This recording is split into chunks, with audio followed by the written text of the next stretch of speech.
খুব তাপদাহ তীব্র গরম চলতেছে। অনেক দিন হলে বৃষ্টি হয় নাই। গোটা বাংলাদেশের অনেক জায়গায় বৃষ্টির জন্য নামাজ পড়া হচ্ছে। এখানেও ঘোষণা শুনলেন আগামীকাল সকাল 10টায় নামাজ পড়া হবে। বৃষ্টি চাইতে হবে কার কাছে? এই বৃষ্টি নিয়ে একটা হাদিস আছে। একবার মুসা আলাইহিস সালামের সময় বৃষ্টি হচ্ছিল না, বহুদিন ধরে বৃষ্টি নাই। হাজার হাজার মানুষ মুসা আলাইহিস সালামের কাছে এসে কান্নাকাটি করলো যে আপনি তো সরাসরি আল্লাহর সঙ্গে কথা বলতে পারেন, আল্লাহরে কর না কেন, বৃষ্টি বন্ধ করে দিল কেন? হাজার হাজার মানুষকে সামনে নিয়ে মুসা আলাইহিস সালাম বলেন, আল্লাহ তোমার বান্দারা পাপী হতে পারে, কিন্তু তোমার দয়ার তো শেষ নাই। তুমি ইচ্ছা করলে বৃষ্টি দিবার পারো, বৃষ্টি বন্ধ রাখছো কেন? আল্লাহ পাক মুসা আলাইহিস সালামকে বললেন যে বৃষ্টি এখনই দেওয়া হবে, কিন্তু এই সমস্ত মানুষের মধ্যে একটা পাপী লোক বসে আছে, জিনা করছে, মদ পান করছে, মানুষ খুন করছে। দুনিয়ার এমন কোনো পাপ নাই এই পাপ লোকটা করেনি। এই পাপী লোক যতক্ষণ এই মাহফিলে থাকবে ততক্ষণ আল্লাহর বৃষ্টি হবে না। ওরে মাহফিল থেকে তাড়িয়ে দাও, বের করে দাও, তাহলেই বৃষ্টি আমি আল্লাহ দিব। মুসা আলাইহিস সালাম তো চিৎকার করে বললেন যে হাজার হাজার মানুষের মধ্যে পাপী কে? সেই লোকটা মাহফিল থেকে চলে যাও, আল্লাহ বৃষ্টি দিবে। যে পাপী সে বুঝতে পারছে যে আমি পাপী, কিন্তু আমি যদি এখন উঠে যাই তাহলে তো জনগণ বুঝতে পারবে এই পাপী লোক। লোকটা চোখের পানি নিয়ে বলে, মাবুদ আজকে 60 বছর ধরে তুমি আমার পাপকে গোপন করলে। তোমার এক নাম হলো সাত্তার, তুমি গোপনকারী। আমি যে পাপী এইটা এখনো পর্যন্ত তুমি প্রকাশ করো নাই। আজকে তোমার আসমানের বৃষ্টি দেওয়ার কারণে আমি পাপীকে তুমি মাহফিল ত্যাগ করে যেতে বলছো। হাজার হাজার মানুষের সামনে যদি আমি উঠে যাই, আল্লাহ আমি যতই গুনাহগার হই না কেন, আমি তো তোমার বান্দা। আল্লাহ তুমি কি আমারে মাফ করবা না? চোখের পানি নিয়ে বলতেছি, যেই পাপগুলো আমি জীবনে করেছি এই মুহূর্ত থেকে আর পাপ করব না। সঙ্গে সঙ্গে বৃষ্টি শুরু হয়ে গেল। বৃষ্টি শুরু হয়ে গেল। মুসা আলাইহিস সালাম বললেন, আল্লাহ কেউ তো উঠলো না, তারপরে বৃষ্টি দিলে কেন? বলে যার জন্য বৃষ্টি বন্ধ ছিল তার কারণেই বৃষ্টি দেওয়া হলো। আজকে আমাদের বাংলাদেশে যে যুবকেরা কোরআনের মাহফিল করেছে, শুধু কোরআনের মাহফিল করলেই তাদের দায়িত্ব শেষ হয়ে যায় না। তাদের এমন কিছু আমল আছে বাধ্যগত, যেটা করাই লাগবে। জোরে কোন কথা ঠিক কিনা? আমরা পাপী। আল্লাহর নাম হলো সাত্তার। সাত্তার মানে কি? গোপনকারী। আমি কত পাপ করছি, আমার পাপের কথা যদি আল্লাহ আপনাদের কাছে প্রকাশ করে দিতেন, টেজে দেশে ওয়াজ করা তো দূরের কথা, জুতে খাওয়া লাগতো। কিন্তু আমি বক্তা, আমার পাপ আপনাদের কাছে আল্লাহ গোপন করছে। আপনারা যারা এখানে বসে আছেন, আপনারা অনেক পাপী লোক আছেন, আপনাদের পাপের কথা আল্লাহ বক্তার কাছে গোপন করছে। তার মানে কি? আল্লাহ একটা সুযোগ দিয়ে দিছে। সালাতুল ইস্তেখারা শুধু আল্লাহর কাছে পানি চাওয়া না, সমস্ত রিজিকের মালিককে। জোরে বলেন, সবই আল্লাহ দিবে। আমা মিন দাব্বাতিন ফিল আরদি ইল্লা আলাল্লাহি রিজকুহা। পৃথিবীতে এমন কোনো বিচরণশীল প্রাণী নাই যার রিজিকের ব্যবস্থা আল্লাহ করেনি। আমাদেরকে আল্লাহ রিজিক দিবে কি দিবে না? বৃষ্টি দিবে কি দিবে না? অবশ্যই দিবে। তবে আমাদের দায়িত্ব হলো আল্লাহর কাছে চাওয়া। আমরা আল্লাহর কাছে চাবো। শুধু কোরআন শোনার জন্যে আল্লাহ দুনিয়াতে প্রেরণ করে নাই, এই কোরআনকে গ্রহণ করার জন্য আল্লাহ তাআলা আমাদেরকে দিয়েছেন। আল্লাহ কোরআনে বলেছেন, সামিনা শুনতে হবে, পাতানা গ্রহণ করার নিয়তে। আপনারা যে বসে থেকে কোরআন শুনতেছেন, আপনি তো একটা পরিবেশ পাচ্ছেন। প্রকাশ্যে আলোর মধ্যে বক্তা কোরআনের আলোচনা করে, আপনারা বসে বসে শোনেন। কিন্তু পরিবেশ ছিল না। নবী ঘরের মধ্যে কোরআন পড়ে, আর আবু জাহেল চোরের মতন বাহিরে অন্ধকারে দাঁড়িয়ে থাকা শোনে। পরিবেশ ভালো? আপনারা বলেন পরিবেশ ভালো? নবী ঘরের মধ্যে কোরআন পড়ে, আর ওই চোরের মতন বাহির থেকে অন্ধকারে চুপি চুপি শোনে। সারা রাত চলে গেছে, আবু জাহেল বুঝবারই পারেনি। নবী যখন কোরআন তেলাওয়াত বন্ধ করছে তখন চুপ করছে। সকালে গিয়ে মিটিংয়ের মধ্যে বলতেছে, এত সুন্দর কোরআনের বাণী, রাতটা কোন দিক দিয়ে গেল আমি বুঝবারই পারিনি। দেখছেন? দেখছেন? সুবহানাল্লাহ বলেন না কেন? আবু জেহেলের মতো লোক কোরআনের হয়, সেই কোরআনের ক্ষমতা আছে না নাই? যারা কেন আছে না নাই? আর আমাদের বাংলাদেশে কোরআনের কোনো ক্ষমতা নেই। কোরআনের কিছু ফজিলতপূর্ণ কথা আমরা শুনতে চাই, একটু মনোযোগ দিয়ে শুনবেন। আবু জেহেল বলতেছে, আবু সুফিয়ান, কোরআন শুনতে আর কোরআন গ্রহণ করতে তফাৎ আছে। এই কোরআনকে যদি আমি গ্রহণ করি তাহলে আমার মতন মানুষের ভুয়া নেতাগিরি চলবে না, আসল নেতা হয়ে যাবে আব্দুল্লাহর এতিম পোলা। সুবহানাল্লাহ বলেন না কেন? আবু জেহেল নিজেই বলতেছে, এই কোরআন যদি আমি গ্রহণ করি তাহলে আমার মতন ভুয়া নেতাগিরি চলবে না। তাহলে কোরআন মানুষকে কি নেতা বানায়? ভালো নেতা না ভুয়া নেতা? আজকে আমার বক্তার ওয়াজ দিয়া বাংলাদেশের একটা যুবকও নামাজি হবে না। নামাজি করতে গেলে বর্তমান সরকার কোরআনের আইন চালু করা লাগবে। তোরে কোন কথা ঠিক কিনা? আমি ওয়াজ করে গেলাম, নামাজ পড়ো বাবা, নামাজ পড়ো বাবা, নামাজ পড়ো রে। কি হলো? সবাই শুনলো নামাজ পড়া লাগবে, কিন্তু যিনি বর্তমান ক্ষমতায় আছে তার উপর আল্লাহ কি দায়িত্ব দিছে? আল্লাযীনা ইম্মাক্কান্নাহুম ফিল আরদ। যখন কোনো মুসলমানকে ক্ষমতার চেয়ার দেওয়া হয়, তার 1 নম্বর দায়িত্ব হলো পদ্মা সেতু নির্মাণ করা। 1 নম্বর দায়িত্ব হলো 2 লাইন রাস্তা 4 লাইন করা। 1 নম্বর দায়িত্ব হলো রাস্তার উপর রাস্তা করা। 1 নম্বর দায়িত্ব হলো আকামুস সালাত, নামাজ কায়েম করা। বাংলাদেশের মুসলমানদেরকে ভালো করতে গেলে 1 নম্বর যে ইবাদত, তার নাম হলো নামাজ। এরকম তার নাম কি? নামাজ যখন যুবকেরা ধরবে, হয়তো বলবেন, হুজুর বুড়া মানুষের নামাজের কথা না বলে যুবকের কথা কেন বলতেছ? রাসূল বললেন, 7 বছর থেকে নামাজের তালিম দিবা, 10 বছর থেকে জোর করে তাকে নামাজ ধরাবা। নামাজ হলো সরকারি চাকরির মতন। সরকারি চাকরি যেমন সব বয়সে পাওয়া যায় না, নামাজটাও সব বয়সে ধরলে হবে না। 10 বছর থেকে ধরতে হবে। যৌবনে যারা নামাজ পড়তে পারবে, এই যৌবনটা তার সোনার যৌবন হবে। কারণ আল্লাহ কোরআনে বলেছেন, ইন্নাস সালাতা তানহা আনিল ফাহশাই ওয়াল মুনকার। একমাত্র নামাজই পারে মানুষকে যাবতীয় খারাপি থেকে বাঁচায় দিতে। এক নামাজ আর আল্লাহর আইন। এই যে সভাপতি সাহেব যে বললেন না, যে সব যুবক না, কিছু কিছু যুবক নেশাগ্রস্ত। যেরকম কি গ্রস্ত? এ কথা কন না। আপনি বর্তমান সরকারের কর্মসূচির মধ্যে দেখবেন, এই যে নেতারা বসে আছে, তাদের কাছে শুনবেন। আমি বহু মাহফিলে নেতাদের ভাষণ দিতে গিয়ে 2টা জিনিস কন্টিনিউ শুনতেই পাই। তার মধ্যে একটা জিনিস হলো বাল্য বিয়া বন্ধ করো। কোন বিয়া? বাল্য বিয়া বন্ধ করো। বাল্য প্রেম বন্ধ করার কথা কেউ কয়নি, বাল্য বিয়া। আপনারা বলেন, প্রেম জিনিসটা হালাল না হারাম? আর বিয়া? বিয়া যখনই করুক বিয়াটা হালাল। কিন্তু আজকে হালাল বন্ধ করার জন্যে অনেকে বলে বাল্য বিয়া বন্ধ করো। আর একটা হলো মাদক মুক্ত সমাজ গড়ো। মাদক মুক্ত সমাজ গড়বার গেলে নেতার ভাষণে হবে না, হবে? মাদক মুক্ত সমাজ গঠন করতে গেলে আল্লাহর কোরআনের আইন আছে না নাই? এজরকান আছে না নাই? সভাপতির কথা অনুযায়ী তিনি আমাকে আগে ঘরের মধ্যে বলেছেন, হুজুর হেদায়েতের কিছু কথা বলবেন। আসলে বক্তাদের হাতে হেদায়েত নাই, হেদায়েতের মালিক হলো আমার আল্লাহ।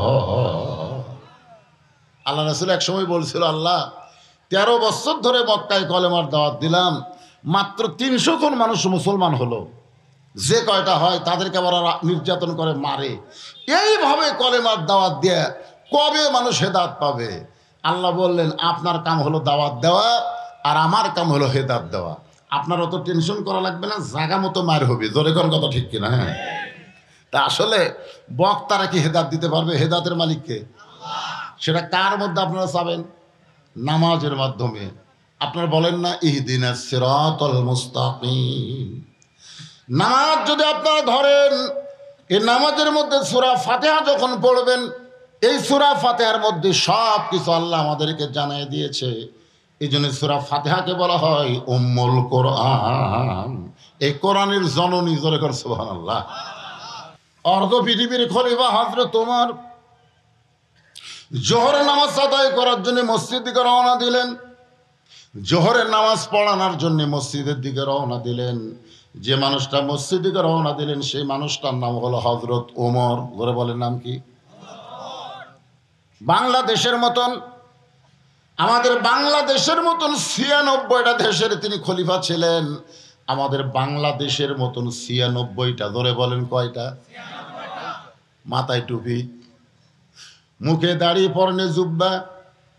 অনেকের ধারণা টুপিওয়ালা, দাড়িওয়ালা, জুব্বাওয়ালারা দেশ সামলাবার পারবে না, এরকম বলে কি বলে না? আমাকে একজন বলে, হুজুর এত বড় জুব্বা পরে আপনি পেশাব করেন, সমস্যা হয় না? আমি বললাম কেন? বলে সামনে ধরে পেশাব করতে পিছনে যদি পড়ে যায় তো ওরা জালের মতন জুব্বা হুজুর। আমি বললাম তোমার খবর কি? বলে চেন খুলি আর ব্রাশ ফায়ার করি, আমার কোনো টেনশন নেই। আপনারা বলেন হযরত ওমর যখন অর্ধ পৃথিবীর খলিফা তখন কিন্তু টুপি খুলছিলেন নাকি? দাড়ি কামাইছিলেন নাকি? জুব্বা খুলে কি প্যান্ট শার্ট পরছিলেন? অনেক নাস্তিকরা বাংলাদেশে বলে এই টুপিওয়ালা দাড়িওয়ালারা নিজের দেহই সামলাতে পারতেছে না, এরা দেশ কেমনে সামলাবে? হযরত ওমর জোহরের নামাজ পড়ানোর জন্য মসজিদ থেকে রওনা দিলেন। হঠাৎ হযরত ওমর দেখতে পায় রাস্তা দিয়ে একটা যুবক যাচ্ছে, কিন্তু যুবকের যাওয়ার সাইজ নাই, কখন ডানেও যায় কখনো বামেও যায়। আপনারা বলেন তো মুসলমান যখন রাস্তা চলবে রাস্তার কোন সাইড দিয়ে চলবে? জোরে কোন? আমরা চলি কোন সাইড? আপনি বাম সাইডে চলে ডান সাইডের কথা বলেন না, আপনি রাস্তায় চলেন বাম সাইড দিয়ে, আর ডান সাইডের কথা বললে হবে না। আল্লাহ কোরআনে বলেছেন লিমা তাকুলু মা লা তাফালুন, তোমার মুখের কথার সাথে যদি আমলের মিল না হয় তাহলে তুমি হইলা টাটকা মুনাফিক। আপনি মুখে বলবেন ডান দিক দিয়া আর হাঁটবেন বাম দিক দিয়া, মুখের হলো কথা আর হাঁটা হলো আমল। জোরে কোন কথা ঠিক কিনা? লিমা তাকুলু মা লা তাফালুন। যদি আল্লাহর কোরআন দিয়ে বাংলাদেশ চলতো তাহলে আমরা সবাই রাস্তার ডান সাইড দিয়ে হাঁটতাম। জোরে কোন কথা ঠিক কিনা? হ্যাঁ, এই কি হলো? এই দুইটা কি হলো রে? এরা যা হসে বুঝলেন, মানে আমরা যখন ছোট ছিলাম আমরাও কিন্তু, আর এখনকার এই পুচকাগুলো যা হয়েছে এদেরকে ভালো করার মতন স্বয়ং জিবরাইল এসেও যদি বাংলাদেশে ওয়াজ করে, ওই জিবরাইলের ওয়াজ দেয় এই পুচকাগুলো ভালো হবে না। এদেরকে ভালো করতে গেলে ওয়াজ দেওয়া হবে না, এদের ভালো করতে গেলে আল্লাহর আইন লাগবে। জোরে কথা কন না কেন? খালি গিরা গিরাই বাড়ি ফালালেই এরা ভালো হবে। হ্যাঁ, কি বসলো, মন চালে উঠলো, মন চালে থাকলো। কোরআনের মাহফিলে একটা গুরুত্ব যারা দেয় না, মুসলমানের বাচ্চা হলে জন্ম নিলেই হবে না, মরার সময় মুসলমান হয়ে মরা লাগবে। ধরে কোন কথা ঠিক কি না? এটাকে আমার কথা। আল্লাহ কোরআনে বলেন ইয়া আইয়ুহাল্লাযীনা আমানু তাকুল্লাহা হাক্কা তুকাতিহি ওয়া লা তামুতুন্না ইল্লা ওয়া আনতুম মুসলিমুন। কোরআনের আয়াত শুনলে কি বলা লাগে? আল্লাহু আকবার। ওমর ফারুক দেখে ছেলেটা ডানেও যায় বামেও যায়, রাস্তা চলার কোনো সাইজ নাই। হযরত ওমর এক দৌড়ে গিয়ে ছেলেটার সামনে দাঁড়ালেন যে কেন ডানেও যায় বামেও যায়, পরে সাইজ করার দরকার আছে না নাই? এই মনে করে ওমর ফারুক সামনে গিয়ে তাকায় দেখে ছেলেটার কেউ না, তারই জন্ম দেওয়া সন্তান আবু শামা। ওমর ফারুক জিব্বাত কামড় খেলেন, আমার জন্ম দেওয়া ছেলে এরকম বেসাইজ? কি কন? আপনার ছেলে কিছুই মনে হবে না? যেরকম কিছুই মনে হবে না যে আমার জন্ম দেওয়া ছেলে কখনো ডানেও যায় কখনো বামেও যায়। ওমর ফারুক জিব্বাত কামড় দিলেন, কামড় দিয়ে চিন্তা করলেন আমার ছেলে কেন ডানে যাচ্ছে কেন বামে যাচ্ছে, এটা বুঝাবার গেলে সর্বপ্রথম আমাকে সালাম দেওয়া লাগবে।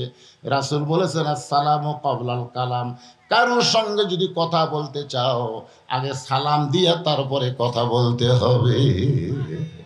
আগে কি? সালাম। আগে সালাম দেন। আপনি আপনার সন্তানকে সালাম দেন। আপনি শুধু সালাম নিবেন এ ধান্দায় থাকলে হবে না। যেই ছেলে বাপ মাকে সালাম দেয় না ওই ছেলেকে বাপ মা সালাম দেওয়া লাগবে। আপনি একদিন সালাম দেন আর কোনো দিন দেওয়া লাগবে না। ওই শর্মে দেখা হলে আপনাকে সালাম দেবে। আপনি বলেন তো বাপ বেটার মধ্যে যদি সালাম চালু থাকে ওই বেটা কোনো দিন বইয়ের কথা মতো বাপ মাকে কষ্ট দিবে না। আজ থেকে খালি আপনি বাবা হয়ে আপনার বেটাকে সালাম দেন, খালি সালাম চালু করে দেন, ওই আর বইয়ের বুদ্ধি শুনবি না। ওর কাছে বাপ মা তখন বড় হবে। বউ পরিবর্তন করা যাবে কিন্তু বাপ মা পরিবর্তন করা যাবে না। কথা কন না কেন? আমাদের বাংলাদেশে বউ পরিবর্তন করা যাবে না? কথা কন যাবে কি যাবে না? নিজের ছেলেকে সাবধান করার জন্য হযরত ওমর সালাম দিলেন, আসসালামু আলাইকুম,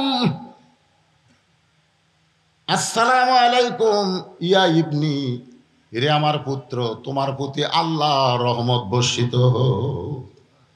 ছেলেটা বলতেছে, আপনি কে ভাই? আপনাকে তো চিনলাম না। ওমর ফারুক ছেলেটাকে সালাম দিলেন, আর ছেলেটা সালামের উত্তর তো দিলই না, বরং বলতেছে, আপনি কে ভাই? আপনাকে তো চিনলাম না। ওমর চমকে গেল। বেটা হইয়া বাপরে ভাই কয়, আপনি কোন লক্ষণ ভালো? ডানেও যায় বামেও যায়, আবার সালামের উত্তর দেয় না, বলে আপনি কে ভাই? ওমর ফারুক চিন্তায় পড়ে গেলেন, আমার সন্তান আমাকে ভাই বলতেছে, কারণ কি? মুখের কাছে নাকটা নিয়ে যায়, মুখের ভিতর থেকে মদের গন্ধ পায়। মুখের ভিতর থেকে কিসের গন্ধ আসতেছে? ওমর ফারুক আশ্চর্য হয়ে গেলেন, আমার ছেলে মদ খাচ্ছে। আল্লাহর কোরআনের আইন হলো, কেউ যদি মদ পান করে তাকে 80টা বেত মারা লাগবে। জোরে বলেন কয় বেত? এটা হলো আল্লাহর আইন। আর বাংলাদেশের সরকার আইন কি সেটা সরকার ভালো জানে, উকিল ভালো জানে, কিন্তু আল্লাহর আইন হলো তাকে 80টা বেত্রাঘাত করা লাগবে। এখন 80টা বেত মারলে ছেলে বাঁচবে না মরবে সেইটা পরের কথা, আল্লাহর আইন কার্যকর করা লাগবে, সেটাই আসল কথা। জোরে কোন ঠিক কিনা? ওমর ফারুক লক্ষ্য করে দেখলেন আশেপাশে কেউ আছে কিনা। চারিদিকে তাকায় দেখে কোনো মানুষজন নাই, খালি বাপ আর বেটা, এছাড়া কেউ নাই।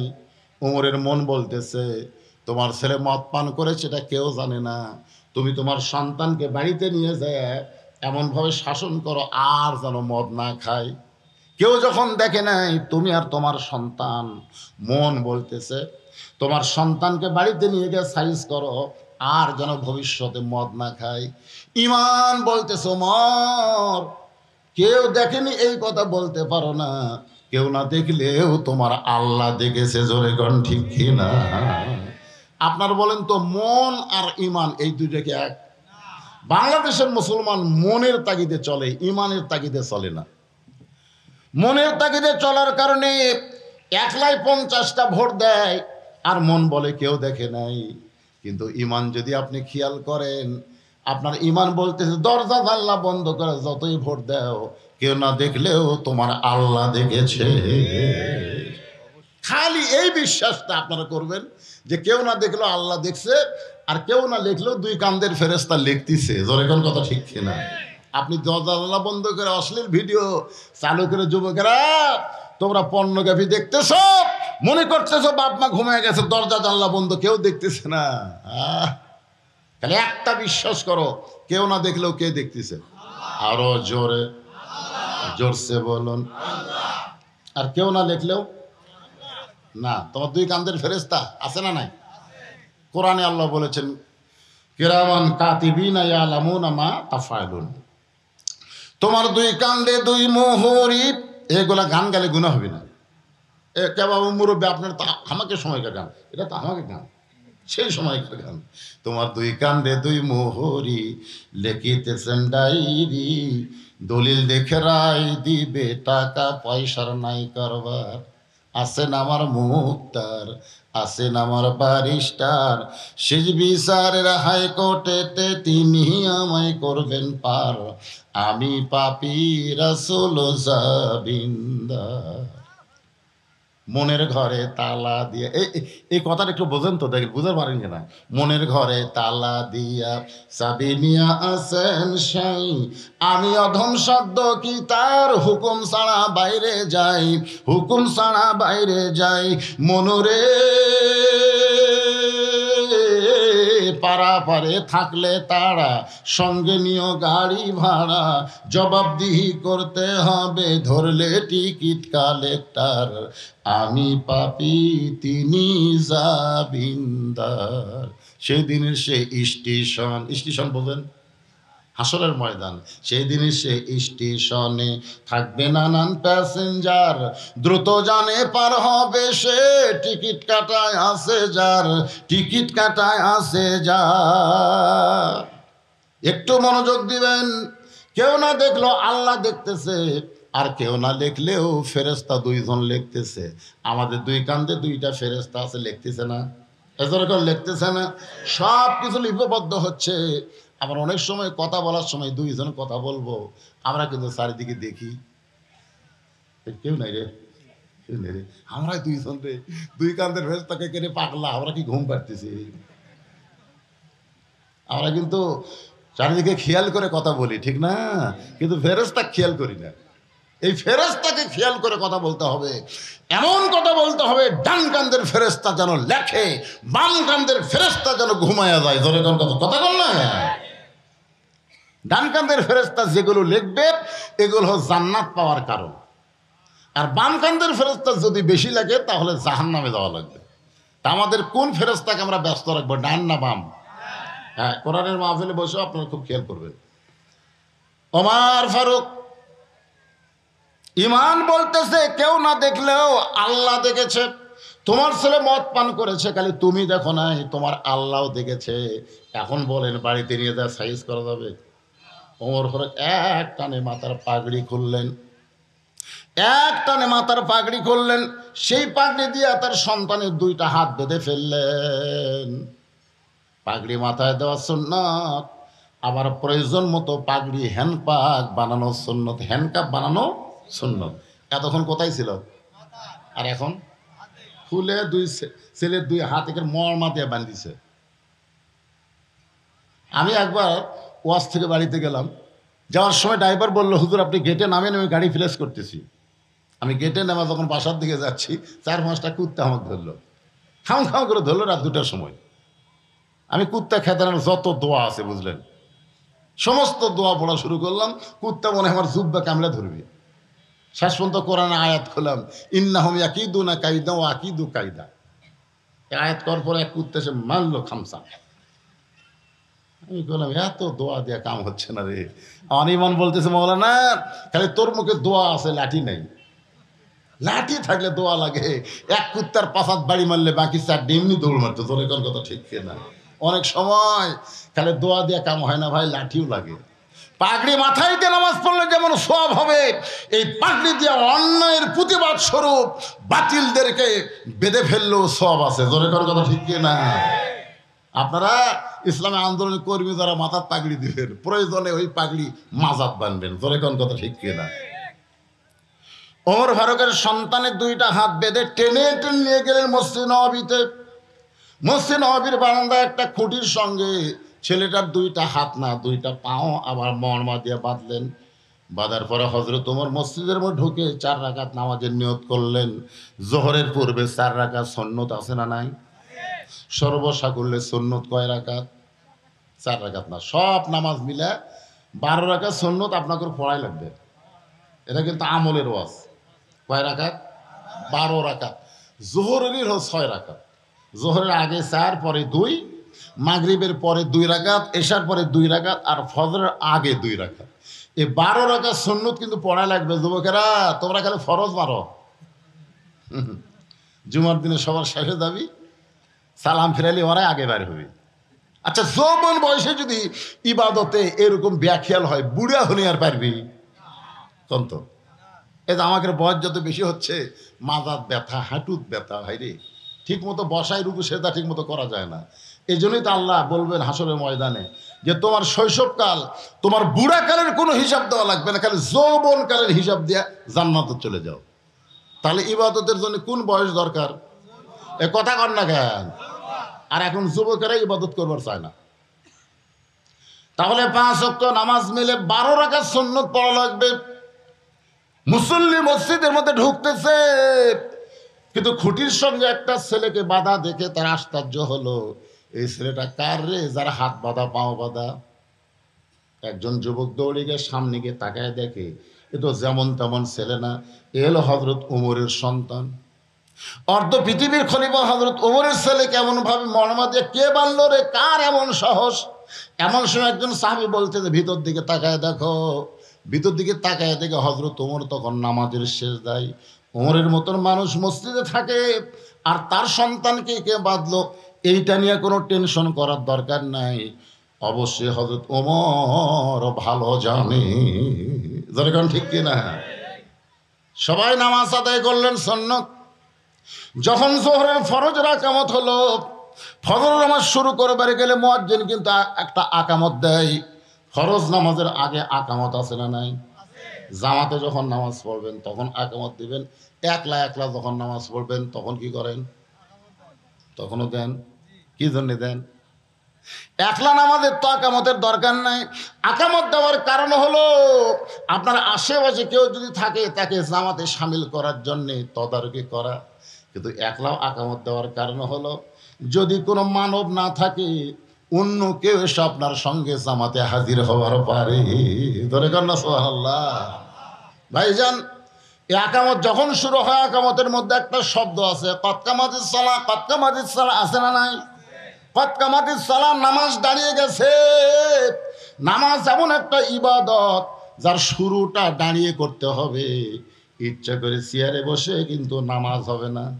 যে মসজিদের মধ্যে চেয়ার ঢুকছে বুঝবেন ওই মসজিদের জামাত মাকরু, ওই মসজিদের জামাত মাকরু। আপনি যতই নামাজ পড়েন জামাতের সওয়াব আপনি পাবেন না, কারণ চেয়ার যখন কাতারের মধ্যে থাকবে ওই কাতার কোনো দিন সোজা হবে না। আর কাতার সোজা না হলে ওই জামাত আল্লাহর দরবারে কবুল হবে না। জামাতে নামাজ পড়ে গেলে কাতার কি করা লাগবে? কথা কর না কেন? আপনাকে মসজিদে কি চেয়ার ঢুকছে নাকি? হ্যাঁ, কথা বলা লাগবে না। হ্যাঁ শোনেন, চেয়ারে নামাজ পড়া, আপনি অসুস্থ মানুষ বাড়িতে পড়তে পারেন, বসা থেকে। চেয়ারে নামাজ পড়ার কোনো কথা নাই, আপনি বসা নামাজ পড়বেন। বসা যদি না পারেন আপনি শুয়ে থেকে পড়বেন।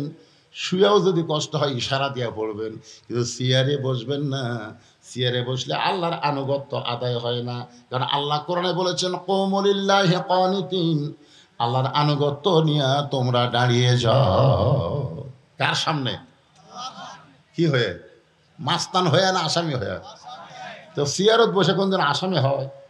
আপনারা কোনোদিন কোনো আসামিকে চেয়ারত বসে দেখছেন? এ কথা কান না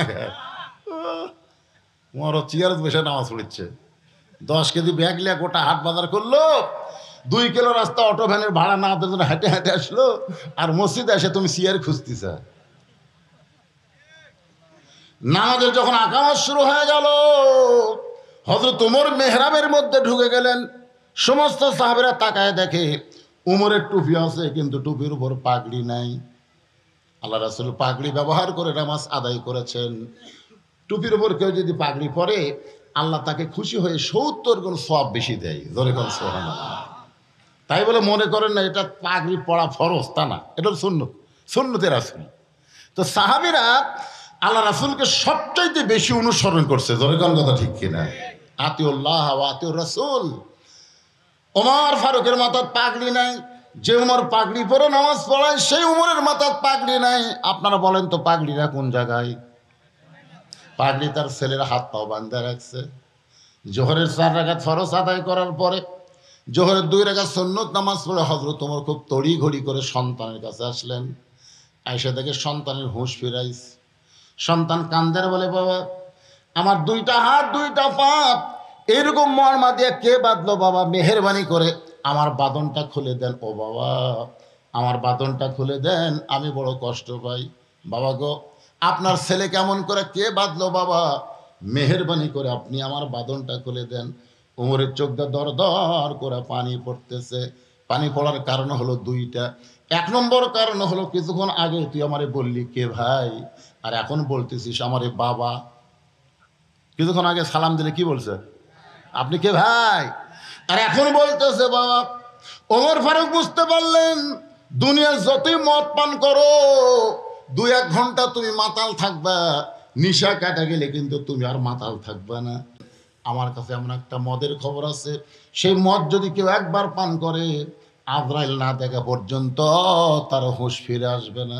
সমস্ত ছাত্র বললেন হুজুর আমরা দুনিয়ার সমস্ত মদের খবর জানি, মদ পান করলে বড় জোর 2-4 ঘন্টা মানুষ পাগল থাকে, কিন্তু এমন কোন মদ কি আপনি জানেন যেই মদটা পান করলে আজরাইল না দেখা পর্যন্ত হুঁশ ফেরে না? সেই মদের নাম কি? যে মদ একবার ভিতরে ঢুকাইলে আজরাইল না দেখা পর্যন্ত হুঁশ আসে না। জোরে গান কি আসে না? আজরাইল দেখলে হুঁশ আসে, তার আগে হুঁশ আসে না। মাতালের মতন বলতেছে, ওই যে দেখতেছেন না হুজুর, ওই বাড়ি আমার, ওই বাড়ির সামনে যে পুকুর দেখতেছেন ওটাও আমার, তার সামনে জমি দেখতেছেন এটাও আমার। ফেরেশতাকে আল্লাহ এই যে হামার হামার করতেছে, ওর তো কিছুই নাই, তাহলে এই যে আমার আমার বলতেছে কারণ কি? আল্লাহ বলে মাতাল হসে রে, মাতাল হসে। দুনিয়ার মহব্বতের মত কেউ যদি একবার ভিতরে ঢোকায় ওই আজরাইল না দেখা পর্যন্ত হুঁশ ফিরে পায় না। ধরে কোন কথা ঠিক কথা কন না কেন? এই জন্য আল্লাহ বলেন ওয়ানফিকু মিম্মা রাযাকনাকুম মিন ক্বাবলি আইয়াতি আহাদাকুমুল মাউত ফায়াকুলা রাব্বি লাউলা আখারতানি ইলা আজালিন করিব। এখন তার সিঁড়ি লাগে না, লিফট দিয়ে, লিফট 20 তালা তুলছে, ওটা বলতেছে আমার বাড়ি, আমার ঘর, আমার নামাই কে? কয় তালা তুলছে? নিচের দিকে তাকে দেখে 1 তালা 2 তালা সব হাত তলে পড়ে আছে রে, আমি সবার উপর, আমার নামাইকে।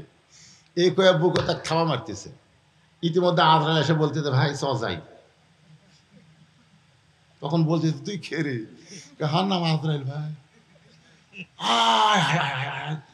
আমি কোনোদিনও কল্পনা করিনি রে আমাকে নিচে যাওয়া লাগবে, খালি নিচে না মাটির নিচে ঢোকা লাগবে। ধরে কথা কন না, আর কাজ করে দেখতেছে 5 তালা বানাতে হচ্ছে, 6 তালা রড বার করতে হচ্ছে। কি আপনার কোন তুই ভালো আছে না মাতাল আছে? কথা কন না কেন? মাতাল হয়নি? তোমাকে থাকা লাগবে কবরের মধ্যে, আর তুমি 5 তালা বানানোর পরেও তুমি রড বার করে রাখছো আর 1 তালা বানাবা, তাহলে ওখানে কবে যাবে? যাওয়ার কথা খেয়াল নেই, মানে এমন মদ খাওয়া খাচ্ছে যাওয়ার কথাই খেয়াল নেই। অথচ আল্লাহর কাছে বলে আইছে মিনহা খালাকনাকুম ওয়া ফিহা নুয়ুদিকুম ওয়া মিনহা নুখরিজুকুম তারাতান উখরা। তাহলে ওই ব্যক্তি হলো সবচাইতে বড় মাতাল যে দুনিয়ার মহব্বত কলিজার মধ্যে ঢুকাইছে, আজরাইল না দেখা পর্যন্ত তার হুঁশ হবে না। এখন আপনারা বলেন, আমরা বলি আমরা কি সেই মাতাল? কেন ভাই কথা কন না কেন? মুখ দেখালি কবি না, অন্তর্দা চিন্তা করে দেখেন তো। আপনি কোনোদিন বলেননি এ বাসা আমার? বলেননি এই জমি আমার, এই পুকুর আমার? তো তাহলে আপনি বলছেন তো। সাহাবেরা বললেন হুজুর তাহলে আমরা কিভাবে বলবো?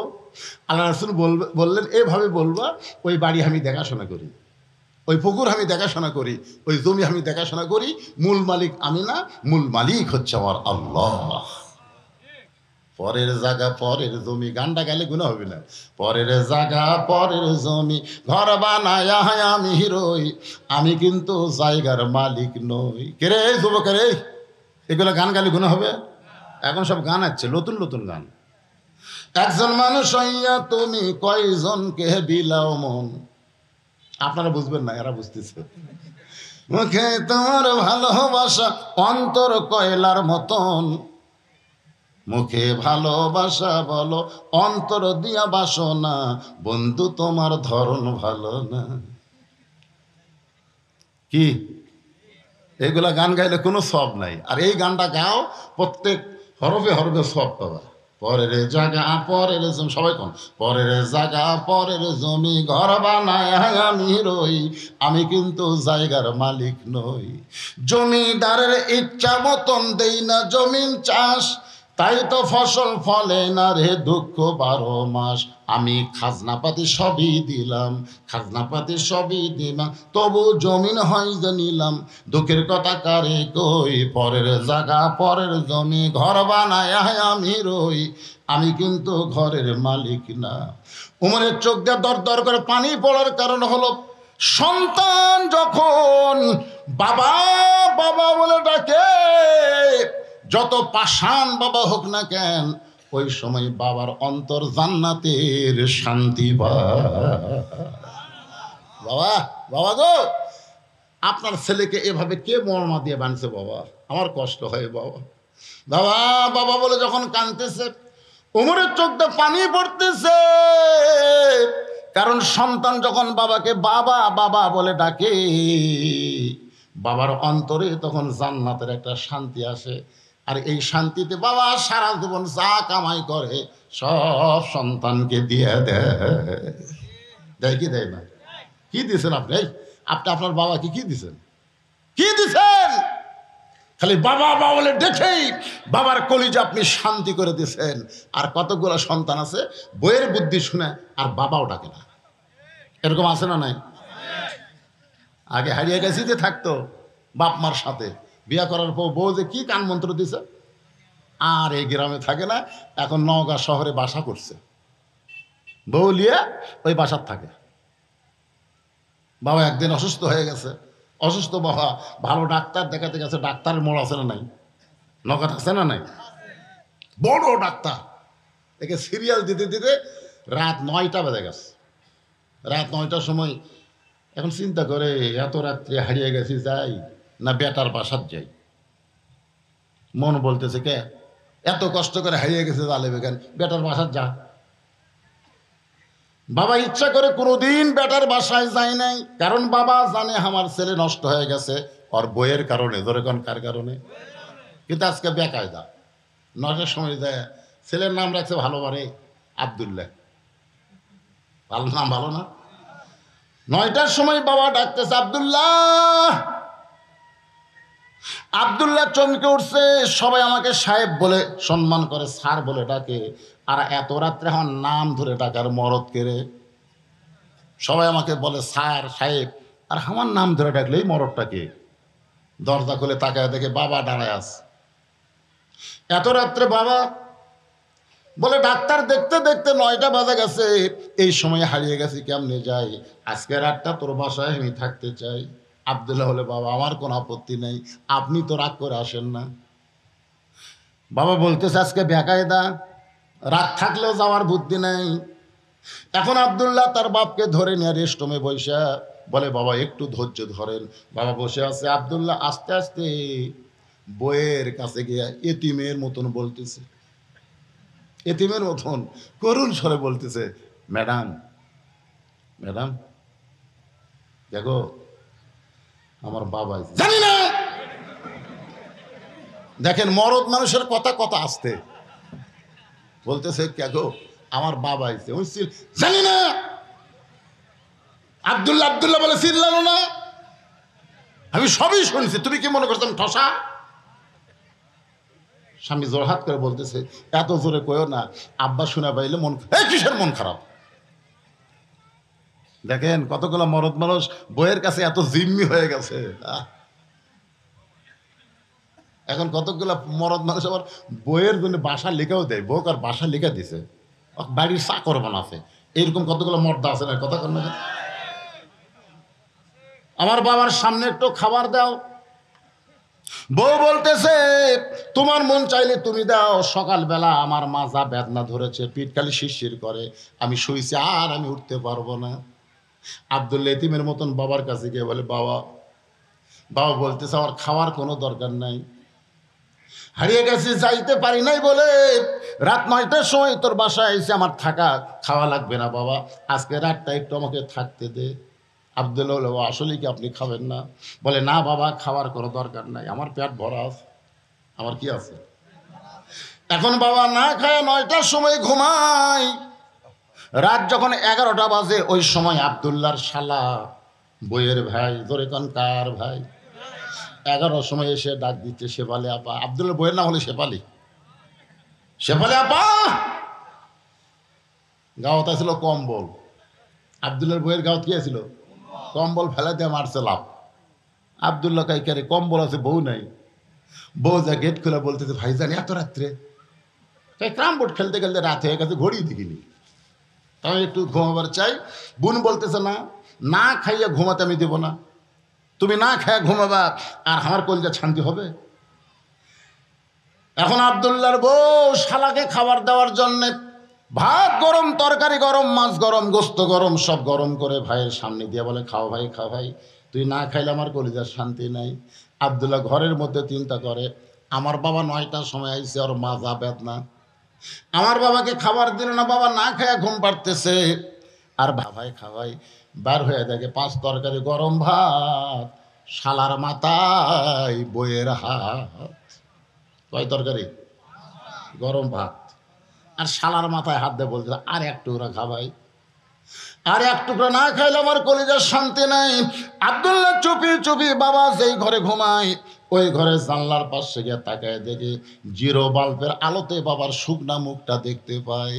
বাবার শুকনা মুখ দেখেছে, আর আল্লাহর কোরআন এসে আব্দুল্লাহর সামনে বলতেছে, ওয়াকাযা রাব্বুকা আল্লা তা'বুদু ইল্লা ইয়াহু ওয়া বিল ওয়ালিদাইনি ইহসানা।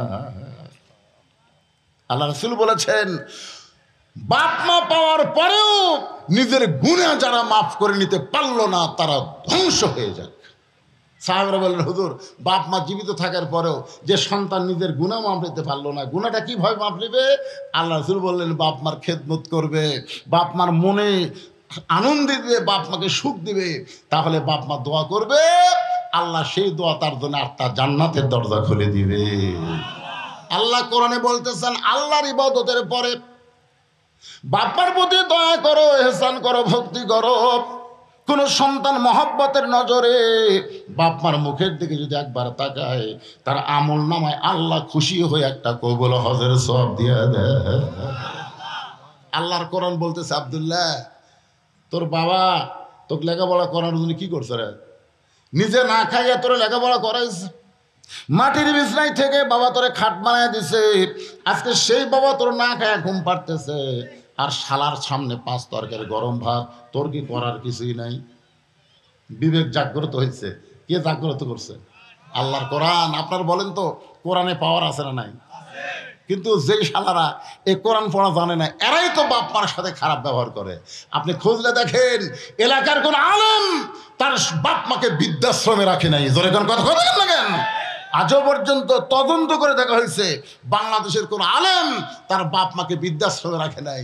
যারাই রাখছে দেখবেন খুঁজলে, কিছুদিন আগে দেখলাম ঢাকা ভার্সিটির একজন প্রফেসর এখন বৃদ্ধাশ্রমে আছে, তার ছেলেরা সব গেছে আমেরিকাত, বুড়ার খোঁজ পেলে।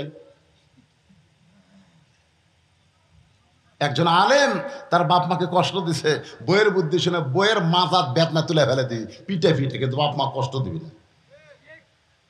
আমার মনে আছে, আমার বউ একদিন আমারে কইল যে আগামী সোমবার আমার বাপ আসবে, আব্বা দেশি মুরগি, ট্যাংরা মাছ এগুলো বেশি ভালোবাসে, ইলিশ মাছ। আমি বললাম ঠিক আছে, খালি তো তোমার বাপ খাবে না, তোমার বাপের ছিল আমাকেও খাওয়াবি। তোর এখান কথা ঠিক কি না? আমি বাজার করে এটা দিলাম, একেবারে সেই সকাল থেকে শুরু করছে 13-14 আইটেমের পাক করে শ্বশুরের সামনে যেন খাবার দিল। আমি দূর থেকে দেখতেছি, আমার শ্বশুর খাবারই চাই না, জোর করে আমার বউ দেয়। এক সময় আমার শ্বশুর রাগ করে বললো, এত যদি খিলাস আর আমি আসবো না। কেন তুই আমাকে খাওয়ার জন্য দাওয়াত দিস নাকি? আমার মনটা এত খুশি হলো যে মেয়ে তার বাপকে খাওয়ায়, কত শান্তি। কিন্তু একদিন আমি দেখলাম যে আমার বাপ, আমার জন্ম দেওয়া বাপ, তার সামনে আমার বউ 1 থালি বিস্কুট দিছে। আমি দূর থেকে দেখতেছি বাবা বিস্কুট খায় আর বুড়া আঙ্গুল এই সাইডে দেয়, বিস্কুট খায় আর লোক দেয়। বিস্কুট খায় লোক দেয় কারণ কি? আমি কাছে এসে বাপকে যখন সালাম দিলাম, আসসালামু আলাইকুম, আমার বাবা সালামের উত্তর না দেখে, তুই কি ভালো বিস্কুট দেখিস না? আমি যতবার আসি তোর বউ 1 থালি করে বিস্কুট দেয়, আর বিস্কুট খেলে দাঁতের সাথে লেগে যায়। বিশ্বাস করেন, আমি একটা বিস্কুট মুখর দিয়ে দেখলাম একেবারে বিস্কুট বয়কা হয়ে গেছে। চিন্তা করলাম, কে রে এত বিস্কুট আমি কিনি, আর বাপের সামনে বয়কা বিস্কুট, ওর বাপের সামনে 13 আইটেমের খাবার, আর আমার বয়কা বিস্কুট। আমার আমল আছে না নাই? আমল। আল্লাহ বলেছেন, লিয়াবলুয়াকুম আইয়ুকুম আহসানু আমালান ওয়া হুয়াল আজিজুল গফুর। সন্তান, আমি আল্লাহ তোমাকে ভালো আমলের পরীক্ষা করব। তোমার শ্বশুরের সামনে 13 আইটেম আর বাপকে বয়কা বিস্কুট দিছে, তোর করার কিছুই নাই। আমি আস্তে করে ঘরের মধ্যে ঢুকলাম। ঘরের মধ্যে ঢুকে উদু ইলা সাবিলি রাব্বিকা বিল হিকমা, আল্লাহ বলেছেন ডাইরেক্ট যদি কিছু দাওয়াত দেবার না পারি তাহলে হেকমতের সাথে দে, হেকমত। আমি ঘরের মধ্যে গিয়ে বললাম এর নাম হলো হেকমত। আমার বউ দৌড়ে দৌড়ে এসে বলতেছে তোমার বাপ বসে আছে, তোমার শরম নাই। আমি হাতে ডাকলাম, কারণ বাপের কাছে বউ তো বোঝেন না। যেই ঘরের মধ্যে আসলো আমি সিটকানি তুলে দিলাম। আর বাপ বলতেছে কে রে বুঝলো, বউকে ঘরের মধ্যে তুলে দরজা বন্ধ করলেন কে? আমি বললাম ইন্নাল্লাহ মা সাবিরিন। বাবা একটু ধৈর্য ধরেন, একটু ধৈর্য না ধরলে তো হবে না।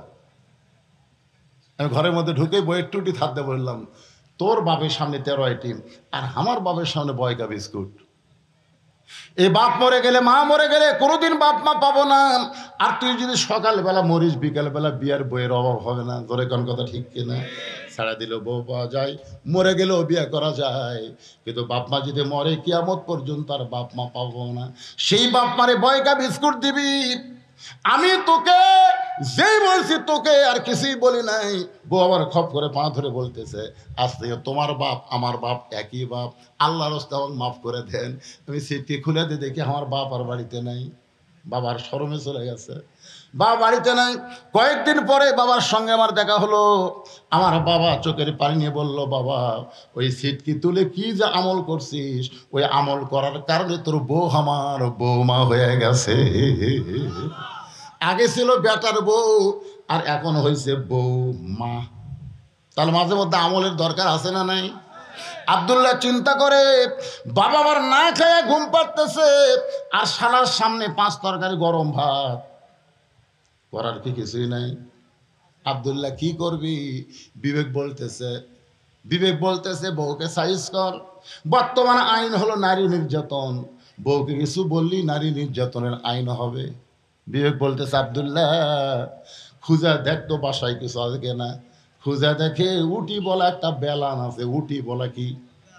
বাসার তো লাঠি খাটা থাকে না, উটি বলা বেলান নিয়ে বিবেক বলতেছে এমন জায়গাত মারবি কোনো কেস যেন না হয়, এমন জায়গাত মারবি তোর বউ যেন কাউকে দেখাবার না পারে। পিছন দিকে তাকায় দেখ উঁচা হয়ে আছে, ওই উঁচার ওপর বিসমিল্লাহ বলে একটা বাড়ি মারবি। প্রত্যেক বাড়িতেই আল্লাহ একটা হজের সওয়াব দিবে। পিছন দিকে তো উঁচা হয়ে আছে, ওই উঁচা জায়গার মিডল পয়েন্টে একটা বাড়ি মারবি বিসমিল্লাহ কয়া। ধরে কন কি কয়া? বিলে যেমন ইন্দুর ধরে। আব্দুল্লাহ চুপি চুপি বউয়ের পিছনে এসে বউ খালি ভাইকে বলতেছে আর একটা টুকরা খা ভাই, তুই একটা টুকরা না খেলে আমার কলিজার শান্তি নাই। আব্দুল্লাহ মনে মনে কয় আমার বাবা না খায় ঘুম পাড়তেছে আর তোর ভাই খাবার চাই না, তারপরে জোর করে খাওয়াস। বিসমিল্লাহ বলে যেই মাত্র বাড়ি মারছে সঙ্গে সঙ্গে বউ দৌড়, শালাও দৌড়। শালা চিল্লায় বলে দুলা ভাই আমার বোনকে মারলেন কেন? আব্দুল্লাহ বলে তোর বোন আমার কে হয়? তুই যে বললি আমার বোনকে মারলেন কেন, তোর বোন আমার কে হয়? বলে আমার বোন আপনার বউ হয়। তাহলে তোর বোন আমার বউ হয়, আমার আদরের বউকে আমি কেন মারবো? কারণ বউ হলো আদরের জিনিস। তোর বোনকে ভালোবেসে আদর করে আমার বাপ মে হারে গেছে রাইকা তোর বোনকে সুখ দেওয়ার জন্যে নওগাঁ শহরের মিডল পয়েন্টে আমি একটা বাসা বানাইছি। কারণ বউকে ভালোবাসার কথা কোরআনেও আছে, দরকার আছে না নাই?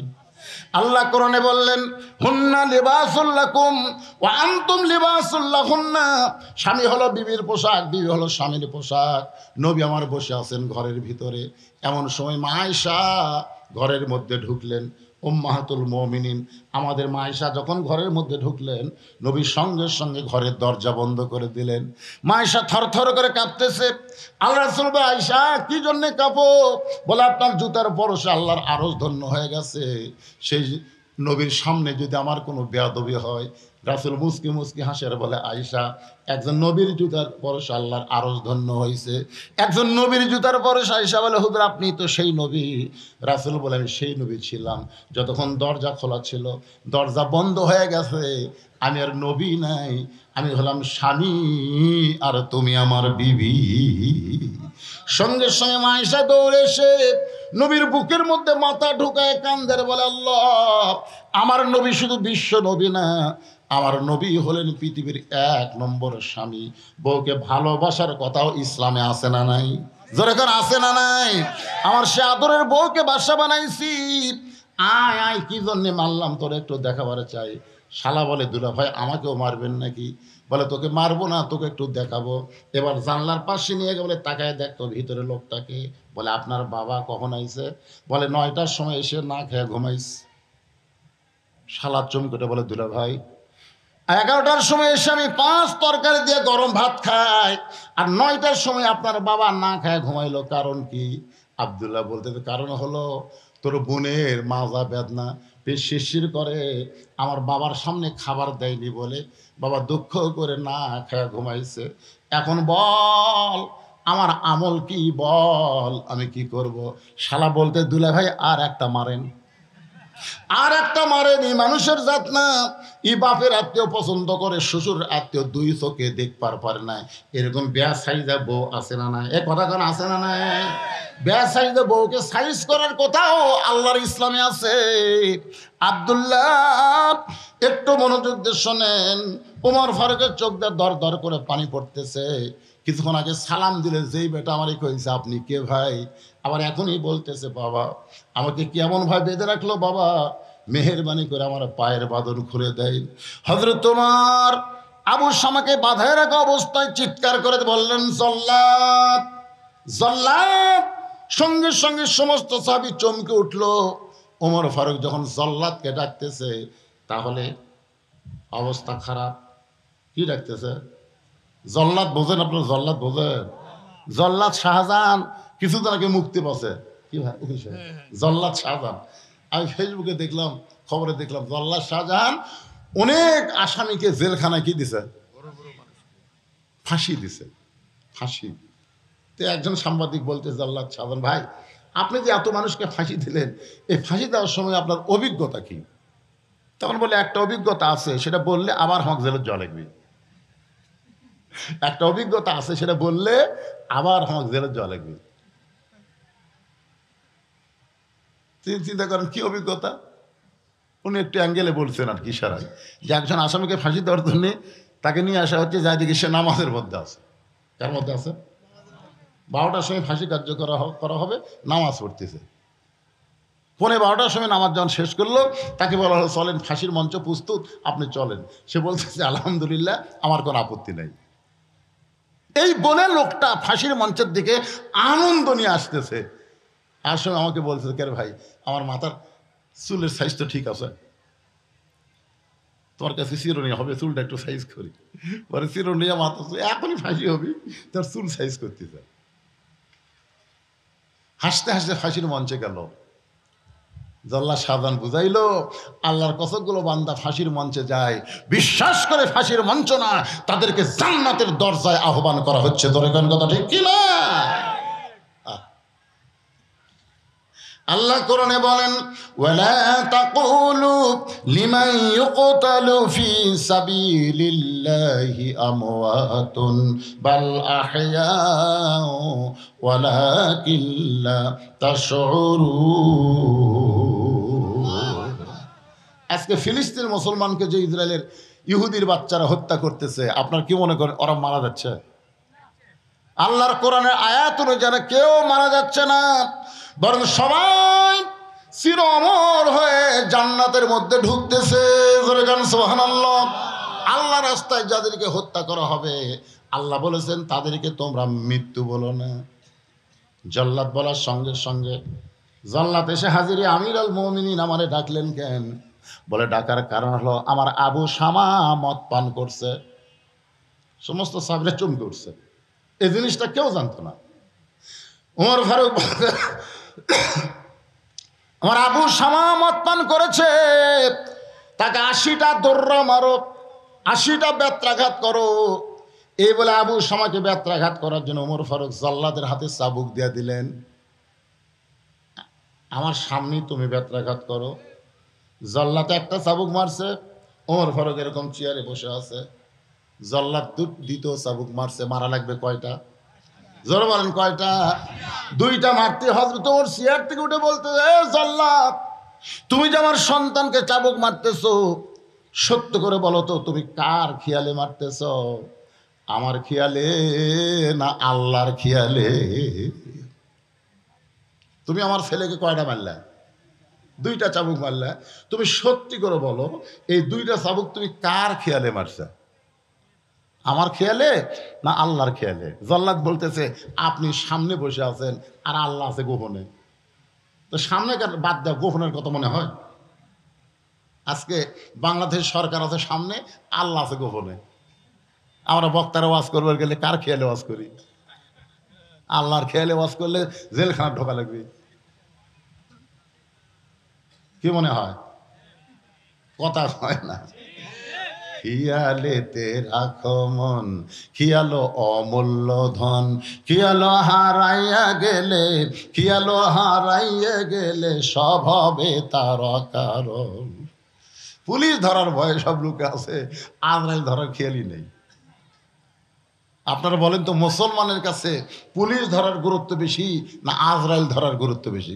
কথা কন না, একেবারে কথাটা কন। জীবনে আপনার পুলিশ ধরবে কিনা কি কোনো গ্যারান্টি আছে? নাও ধরতে পারে, কিন্তু সেই পুলিশ ধরার চিন্তা করি। একটা বড় যে আজরাইল ধরবেই, সেই ধরা নিয়ে আমরা টেনশন করি না। যে কোনো মুহূর্তে আজরাইল ধরবে রে। যুবকেরা যারা কোরআনের মাহফিল করতেছো, আমাকে বলেছে হুজুর যুবকেরা কোরআনের মাহফিল করতেছে, আজকের মাহফিলে কোনো আদায় নাই, আদায়বিহীন মাহফিল। সুবহানাল্লাহ, বুঝি না?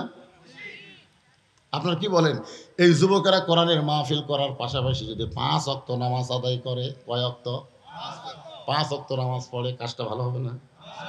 কিন্তু এখানে এমনও যুবক থাকতে পারে যারা কোরআনের মাহফিল করতেছে, মাগরিবের নামাজ পড়েনি, এশার নামাজও পড়েনি, হয়তো ফজরও পড়বি না। আপনারা বলেন তো, এরকম 1 কোটি মাহফিল, 1 ওয়াক্ত নামাজ, 2টা যদি 2 পাল্লায় দেওয়া হয়, ওজন বেশি হবে কার? তাহলে চিন্তা করেন, এই মাহফিল দিয়ে কোনো কাজ হবে না যদি আপনি নামাজি না হন। আমি যুবকদের অনুরোধ করবো, বাবা এই বয়সই হলো আল্লাহর হুকুম, নামাজ পড়তে হবে। একমাত্র নামাজে পারে মানুষকে যাবতীয় খারাপি থেকে বাঁচাই দিতে। যে কথাটা বলতেছিলাম খেয়াল করেন, ওমর ফারুক বললেন, জল্লাদ তুমি কার খেয়ালে চাবুক মারতেছো? বলে আল্লাহ আছে গোপনে, আপনি আছেন সামনে, আপনার খেয়ালেই চাবুক মারতেছি। ওমর ফারুক বললেন, জল্লাদ রে, আমার খেয়ালে আমার সন্তানকে 800 যদি চাবুক মারো, তারপরে দৌড়া আদায় হবে না, মারতে হবে কার খেয়ালে? দাও চাবুক আমার দাও। তুমি কি মনে করো আমি আমার সন্তানকে ভালোবাসি না? আমার খেয়ালে আমার সন্তানকে চাবুক মারতেছো, সেই চাবুক আমি কাইরা নিয়া নিজে দৌড়া মারবো। তার মানে কি মনে করতেছো তুমি জল্লাদ হয়ে আমার সন্তানকে ভালোবাসো, আমি আমার সন্তানকে ভালোবাসি না? দুনিয়াতে বাবা হলো 2 রকম। একটা বাবা যে সন্তানের দুনিয়া ভালো চায়, মরার পরে সন্তানের কি হবে এই খেয়াল করে না, এরা হলো ভেজাল বাপ। ধর এখন কি বাপ? আর যে বাপ সন্তানের দুনিয়াও ভালো চায়, মরার পরে সন্তানের জন্য জান্নাত পায়, এরা হলো আসল বাপ।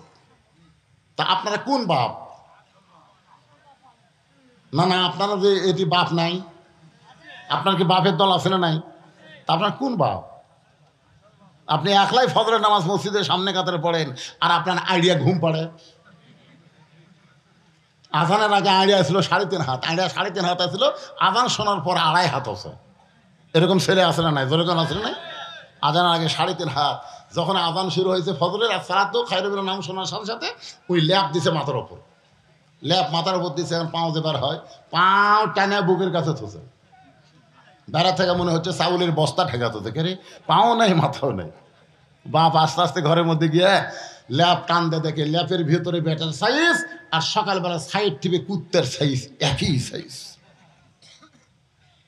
আপনি বাবা, আপনি খেয়াল করে দেখেন, আপনার 17 বছরের একটা সুন্দরী মেয়ে, যে মেয়ের জন্য গোটা হারিয়ে গেছে যুবকেরা পাগল, এরকম সুন্দরী আসরে নাই? জোরে কেন আসরে নাই? গোটা হারিয়ে গেছে যুবকেরা জানে অমুকের মেয়ে খুব সুন্দরী রে, ও রে বাবা রে, এবার ঈদের মধ্যে আসছিল রে, সেই রে পরিমণি ফেল রে। আপনি বলেন আপনার মেয়েকে গ্রামের ছেলেরা দেখে পরিমণি খায়, আর আপনি বাবা হাদি সাহেব, আপনি 5 ওয়াক্ত নামাজ পড়ে আপনি জান্নাতে যাবেন? জান্নাতকে মামা বাড়ি পাশে। আপনার মেয়েকে যুবতী মেয়েকে 16-17 বছর মেয়েকে গোটা পাড়ার একটা যুবকও দেখা চলবে না। জোরে কোন কথা ঠিক কিনা? যুবকেরা যেন দেখবার না পায় সেই ব্যবস্থা আপনাকে করা লাগবে। আল্লাহ রাসূল ফাতেমার সামনে দাঁড়িয়ে বললেন, ফাতেমা, তোমার বাবা নবী বলে আল্লাহ তোমাকে জান্নাত দিবে এইটা কখনো মনে করবা না। তোমার বাবা বিশ্ব নবী বলে আল্লাহ তোমাকে জান্নাত দিবে এইটা কখনো মনে করবা না। জান্নাতে যদি যাবার চাও ফাতেমা, জান্নাতের আমল করে জান্নাতে যেতে হবে।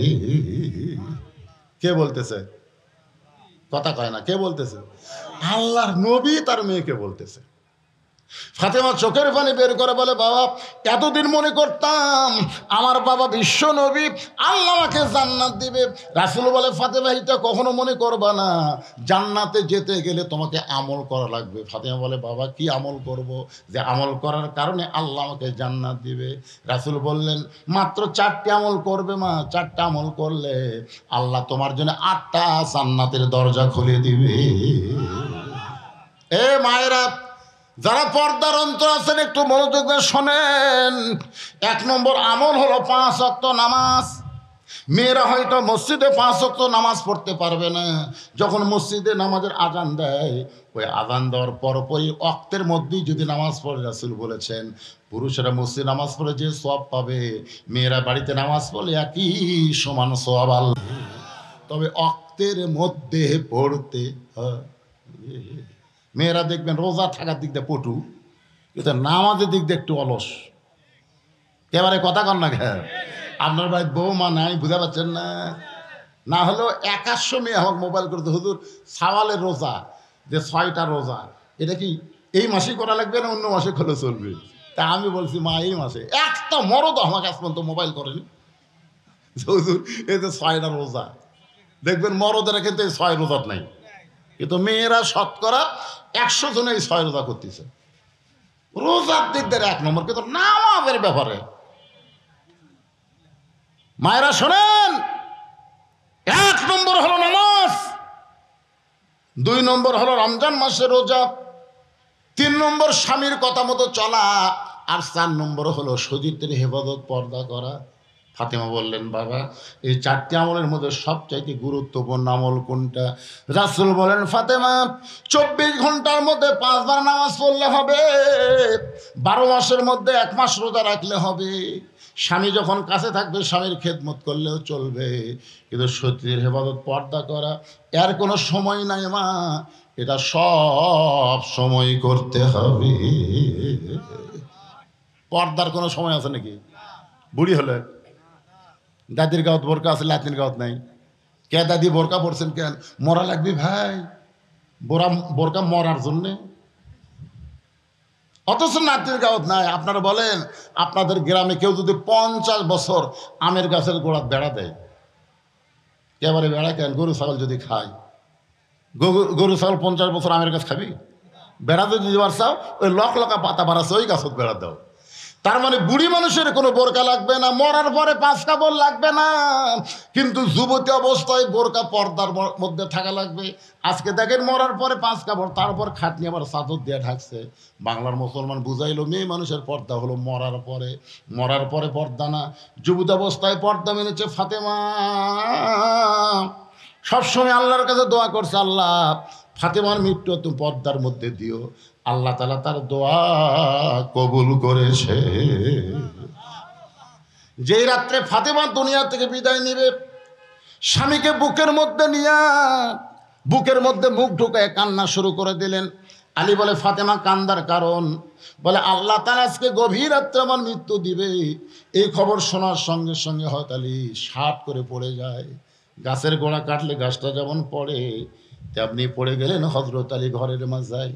মা ফাতেমা মুচকি মুচকি হেসে স্বামীর মাথাটা উরাতের উপরে নিয়ে কপালে একটা চুম্বন দিয়ে বলে, স্বামী গো, এমন করে আপনি কাঁদবেন না, এই দুনিয়াতে আসলে যাওয়া লাগবে। জোরে কোন কথা ঠিক কি না? আল্লাহ আমার দোয়া কবুল করছে গো, আল্লাহ আমার দোয়া কবুল করছে। কিন্তু আপনার জন্য 3টা দায়িত্ব। 1 নম্বর দায়িত্ব হলো রাতের অন্ধকারে আমাকে দাফন করবেন। রাতের অন্ধকারে মৃত্যুবরণ করবার, দিনের বেলায় কবর দিবেন চলবে না। রাতের অন্ধকারে আমাকে দাফন করবেন। আমার 2 নম্বর চাওয়া হলো আমার লাশটা খাটনিতে তুলবেন না, কারণ আমি হিসাব করে দেখলাম 4 জন মানুষ খাটনি কান্দে নিবে, এমন 4 জন পুরুষ ফাতেমার দুনিয়াতে নাই। মেয়ে মানুষ মারা গেলে সব মানুষকে তার খাটনি কান্দে নিবে পারবে? এজরগান পারবে? ফাতেমা বলতেছে আমার বাবা যদি দুনিয়াতে থাকতো, মরা মেয়ের লাশের খাটনি বাবা কান্দে নিবার পারতো। আমার হাসান হোসেন যদি বড় হইতো, মায়ের লাশের খাটনি কান্দে নিবার পারতো। আমি দেখলাম আমার বাবা 6 মাস আগে দুনিয়া থেকে চলে গেছে।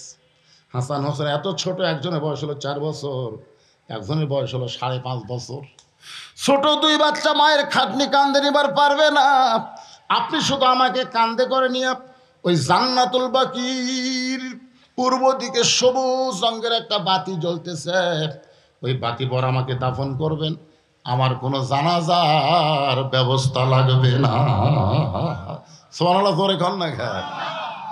বিশ্ববিখ্যাত আলেম হতালি চোম করে বলতে যে ফাতেমা এইটা কেমন কথা, তোমার জানাজা লাগবে না, তুমি কি দোয়া চাও না? ফাতেমা বলতেছেন কি দোয়া?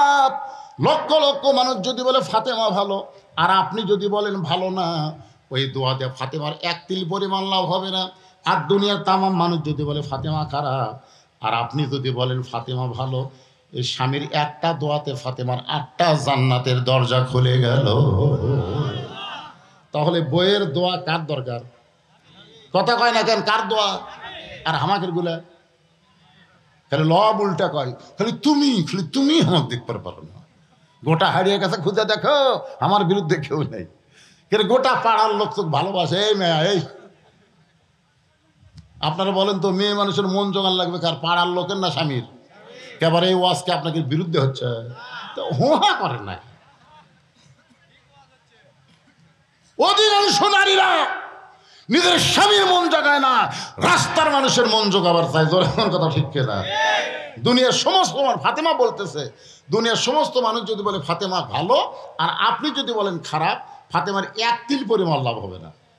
আর দুনিয়ার সব মানুষ যদি বলে ফাতেমা খারাপ, আর আপনি যদি বলেন ভালো, স্বামীর একটা কথায় ফাতেমার জন্যে 8টা জান্নাতের দরজা আল্লাহ খুলে দিল। গভীর রাত্রে হযরত আলী ফাতেমাকে দাফন করার পরে আল্লাহর কাছে দোয়া করতেছে, আল্লাহ ফাতেমার পর্দাকে তুমি কবুল করে নাও, ফাতেমার পর্দাকে কবুল করে নাও। এই দোয়া করার সাথে সাথে আলী তাকায় দেখে সামনে কয়েকটা পুরাতন কবর দেখা যায়। এইমাত্র ফাতেমার কবর দিছে, সে নতুন কবর আর নাই। এতগুলো পুরাতন কবর, তাহলে ফাতেমার কবর গেল কোন জায়গায়? গোটা জান্নাতুল বাকি হযরত আলী দৌড়ায় আর কান্দে, ফাতেমার কবর এখনই কবর দিলাম, সেই নতুন কবর কোথায় রে? কে যেন গায়েব থেকে বলে, আলী ফাতেমা পর্দা নিশি, আমি আল্লাহ জহুরা ডিগ্রি দিয়া ফাতেমার কবরটাকে কিয়ামত পর্যন্ত পর্দা করে দিয়েছি। মায়েরা রে, ও মা, পর্দার অন্তরাল থেকে যারা ওয়াজ শুনতেছেন, আপনাদের একমাত্র আমলকে খুব খেয়াল করবেন। মা যতই নামাজ পড়েন, রোজা করেন, স্বামীর খেদমত করেন, পর্দা যদি না মানেন, একটা আমলও আল্লাহ কবুল করবে না। আপনারা বলেন তো, ওমর ফারুক তার সন্তানকে ভালো বেশি বাসে না কম বাসে? কথা কয় না। তাহলে জল্লাদ আসতে মারতেছে। হ্যাঁ, আজকে প্রকৃত বাবা যারা, ওমর চিন্তা করতেছে দুনিয়ায় মদ খায়া আমার সন্তান যে অপরাধ করেছে, আল্লাহর আইন দর্রা মাইরা সে অপরাধ থেকে আল্লাহ তাকে মাফ করে দিবে। ধরে কোন কথা ঠিক কিনা? আর জল্লাদ চেহারে মারতেছে, এরকম 800টাও মারে, একটা আল্লাহ মাফ করবে না। এই জল্লাদের কাছ থেকে চাবুক টাকা এনে নিয়ে নিজেই চাবুক মারা শুরু করলেন। জল্লাদ 2টা মারছে, ওমর ফারুক 3 বলা লাগবে। ওমর ফারুক 2 থেকে গণনা শুরু করলেন। সমস্ত সাহাবীরা বললেন, আমির আল মুমিনিন, জল্লাদ 2টা চাবুক মারছে, আপনি 3 থেকে গণনা শুরু করেন। ওমর ফারুক বললেন, জল্লাদের 2 বাড়ি আমার 1 বাড়ির সমান। সবাই চুম করছে, ওরে বাবা রে, 2 বাড়ি যদি 1 বাড়ির সমান হয়, তাহলে কি বাড়ি?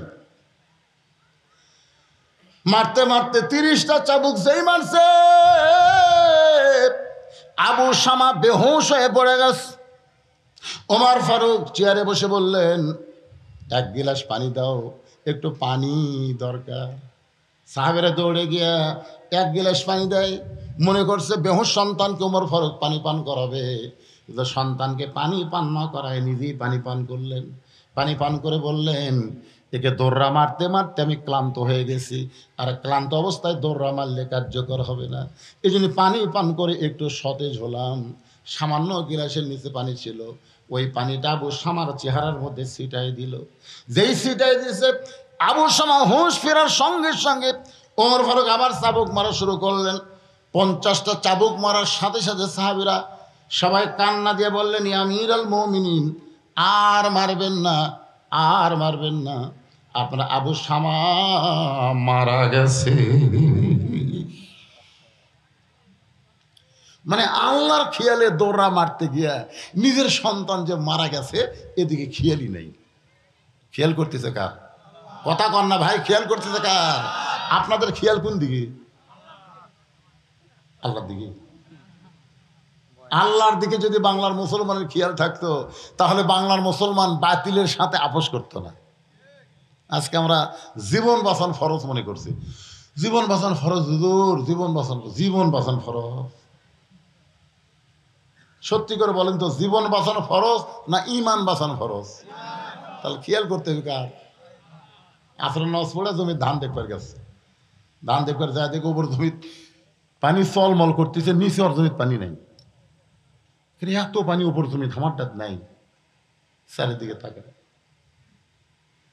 কেউ নাই, আস্তে করে বসে হাত দিয়ে আল কাটছে, একটা ওই পানি দিয়ে হাত ধরছে, ধুই আবার উঠে চারিদিকে তাকায় বলতেছে আলহামদুলিল্লাহ কেউ দেখেনি। আপনারা বলেন তোর খেয়াল কোন দিকে? আজকে আপনাদের খেয়াল কোন দিকে? আমার এলাকার এক হুজুর বলছে, হুজুর ভালো মতো দোয়া করবেন যদি ইমামতি রক্ষা করবার চান। হুজুরকে দোয়া ভয়ের ঠেলায় দোয়া করতেছে, রব্বানা আতিনা ফিদ দুনিয়া হাসিনা অফিল আখিরাতে হাসানা ওয়াকিনা আযাবান্নার। মানে ভয়ের ঠেলায় রব্বানা আতিনা ফিদ দুনিয়া হাসিনা, বুঝলে, দুনিয়া হাসিনা আখিরা হাসানা। খেয়াল কোন দিকে? এই কথা কন না কেন, খেয়াল কোন দিকে? কোরআনের মাহফিলে বসেছেন, অন্য খেয়ালে কাম করবেন। হাদিস আছে বিস্তারিত, হুজুরি কলব ব্যতীত করছেন কালো নামাজ তোর হবে না। তবে কেন গাও জোয়ারি, মানুষকে দেখাও নামাজ পড়ি, ও তোমার সিদ্ধ বীজে সুফসল ফলে না। আজও কেন আল্লাহর নামাজ ধরতে পারলা না? আল্লাহ কয় নামাজের জোরে ফায়েসা কাজ যাবে দূরে। পাক কোরআনে রয়েছে ঘোষণা, এখন আকাম কুকাম নামাজ রোজা একসাথে বান্ধিয়া বোঝা, জাহান্নামে দিয়াছ রওয়ানা। আজও কেন আল্লাহর নামাজ ধরতে পারলা না? সমস্ত সাহাবীরা কান্দার বলে, ইয়া আমিরুল মুমিনিন, আর মারবেন না, আর মারবেন না। আবু শামা দুনিয়া থেকে বিদায় হয়ে গেছে। সঙ্গে সঙ্গে হযরত ওমর হাঁটু গেড়ে বসে সন্তানের শরীরের দিকে তাকায় দেখে অনেক জায়গা কেটে রক্ত বের হয়ে গোটা দেহ রক্তাক্ত হয়ে গেছে। এতক্ষণ যে মারছে দেহ কাটা রক্ত বের হয়েছে, ওদিকে ওমরের খেয়াল নাই। কিন্তু যে মাত্র শুনছে সন্তান মারা গেছে, তখন সন্তানের সামনে হাঁটু গেড়ে বসে সন্তানের থুতুরির তলা হাত দিয়ে বলে, বাবা, দুনিয়ার সমস্ত মানুষ বলবে ওমর বড় নিষ্ঠুর, তার সন্তানকে দৌড়া মারতে মারতে হত্যা করেছে, কিন্তু বাবারে আমি তো জানি আমি নিষ্ঠুর না, আমি তোকে জান্নাত পাওয়ার আশায় দৌড়া মারছি বাবা। দুনিয়ার সমস্ত মানুষ জানবে ওমর নিষ্ঠুর, কিন্তু আমি তোরে দৌড়া মারছি। দুনিয়ার কষ্ট তুই সহ্য করতে পারবি বাজান, জাহান্নামের আগুন তুই কেমনে সহ্য করবি? এই দিনে তোর খেয়াল অন্তর থেকে বের করে দিয়া আমি আল্লাহর খেয়ালে চাবুক মারছি। দুনিয়া থেকে বিদায় নিয়েছিস আবু শামা রে, নবীর সাহাবীরা। আবু শামা দুনিয়া থেকে বিদায় নেওয়ার পরে 5টা কাজ, ওরে বলেন কয় কাজ? 1 নম্বর কাজ হলো কবর খোঁড়া। তোমরা কেউ কেউ আবু শামার জন্য কবর খোঁড়ো। আমরা মরে যাওয়ার পরে প্রথম যে কাজটা আমাদের, সেই কামটা হলো কবর। ধরে বলেন নাম কি? তিনতলা চারতলা। একজনে কি বলবে, হুজুর ওই যে তিনতলা এত সুন্দর করে বানাইছে, মরে গেছে আমরা 3টা দিন এই তিনতলার মধ্যে রাখবার চাই? কেউ বলবে? কবর খনন করে। এই জন্য রাসূল বলেছেন, যখন কোনো মুসলমান মারা যাবে ওই মুসলমানের কবর কোনো বেঈমান করতে পারবে না, মুসলমানের কবর করতে হবে মুসলমান। এই জন্য নামাজি ব্যক্তি মারা গেলে তার কবর বেনামাজি খোঁড়া যাবে। আপনাকে এলাকার কবর কারা খোঁড়ে? নামাজরাই খোঁড়ে। হ্যাঁ, খুব ভালো। আপনারা আমার এলাকার কেউ মরলে ওরাই 5 জন, ওরা গোটাল এলাকা চুক্তিলিতে কেউ মরলি ওরা। এখন বাপ মরছে, ছেলের কাছে বলতেছে তোর বাবার কবর খোঁড়ে যাচ্ছি, 5 প্যাকেট সিগারেট দাও। এখন 5 প্যাকেট সিগারেট দিছে, ওরা 5 জন 5 প্যাকেট লিয়া গোরস্থানত গেছে, যাই কোদাল মারতেছে ওর মুখে তো সিগারেট, যাই কবর সমান করতেছে ওর মুখে তো একটা, যাই মাটি তুলতেছে ওরা টান মারতেছে একটা। 5টা যদি সিগারেট ধরে ওই গোরস্থানত কোনো ফেরেস্তা থাকবি? সব ফেরেস্তা রাস্তার। আল্লাহ কাইকেরে গোরস্থান বাদ দিলি কেন? আল্লাহ যে হারে বিড়ি খাচ্ছে ওই দিক দিয়ে কেমনে যায়? কারণ ফেরেস্তারা দুর্গন্ধ সহ্য করতে পারে। নামাজি ব্যক্তিরা কবর খুঁড়বে, মুয়াজ্জিন গোসল করায় দিবে। পৃথিবীর মধ্যে সবচাইতে দামি মানুষ হলো মুয়াজ্জিন। আমরা দাম দেই বা না দেই, কিন্তু মুয়াজ্জিনের দাম কম না বেশি? রাসূল বললেন, বেলাল তুমি একটু আমার কাছে আসো। বেলাল যখন নবীর কাছে আসলেন, নবী বলেন, বেলাল রে তুমি আমার পাশাপাশি দাঁড়াও। বেলাল নবীর পাশাপাশি দাঁড়াইলে আল্লাহ রাসূল বলে, বেলাল তুমি তো আমার চাইতে অনেক খাটো। বেলাল বলে, রাসূল আল্লাহ আপনি হলেন ইমাম, আমি হলাম মুয়াজ্জিন, আপনার চাইতে খাটো হয় তো ভালো। আল্লাহ রাসূল বলে, বেলাল দুনিয়াতে তুমি আমার চাইতে খাটো হতে পারো, কিন্তু হাসরের ময়দানে মুয়াজ্জিন হওয়ার কারণে আল্লাহ তোমার মাথাটা উপরে রাখবে। সুবহানাল্লাহ, জোরে কন। এমনকি বেলাল শুধু মাথায় উপরে থাকবে না, আল্লাহ তোমাকে এমন একটা টুপি পরায় দিবে যেই টুপির আলোটা পূর্ণিমার চাঁদের চাইতেও আলোকিত হয়ে যাবে। সে মুয়াজ্জিন গোসল করায় দিবে। আপনার জ্ঞাতি গোষ্ঠীর মধ্যে যদি আলেম না থাকে, এলাকার পরহেজগার একজন আলেমকে নিয়ে আপনার জানাজা হবে। এরকম নিয়ত করার দরকার আছে না? যেরকম আছে না, সবচেয়ে ভালো নিয়ত হলো নিজের সন্তান বাবার জানাজা করতে পারলে খুব ভালো। আপনাদের এরকম সন্তান গড়ে তুলছেন যে বাবা মারা গেলে বাবার জানাজা সন্তান করবে? আল্লাহর বান্দারা যতই কিছু করেন, নিজের সন্তান জানাজা করে যখন কবরের পাশে গিয়ে বলবে রব্বির হামহুমা কামা রব্বায়ানি সগীরা, আল্লাহ চোখের পানি দেখে বাবার জীবনের গুনাহ মাফ করে দিবে। ওমর ফারুক বললেন, 5টা কাজের মধ্যে একটা কাজ শুধু তোমরা করো, আবু শামার জন্য কবর খোঁড়ো, আমি নিজে আবু শামারে গোসল করায় দিব। ওমর ফারুক বললেন, আমার সন্তানকে আমি গোসল করায় দিব, আমার সন্তানকে আমি কাফনের কাপড় পরায় দিব, আমার সন্তানের জানাজার নামাজ আমি পড়াবো, আমার আবু শামাকে নিজের হাতে কবরে নামায়া দিব। এখানে কয়টা কাজ দেখলেন? 1 নম্বর কাজ কি? কবর খনন করা। 2 নম্বর, আমার সন্তানকে আমি গোসল করাই দিব। 3 নম্বর, আমার সন্তানকে আমি কাফনের কাপড় পরাই দিব। 4 নম্বর, আমি নিজে জানাজার ইমামতি করব। আর 4 নম্বরে আমি তাকে কবরের ঘর নিজের হাতে নামায় দিব।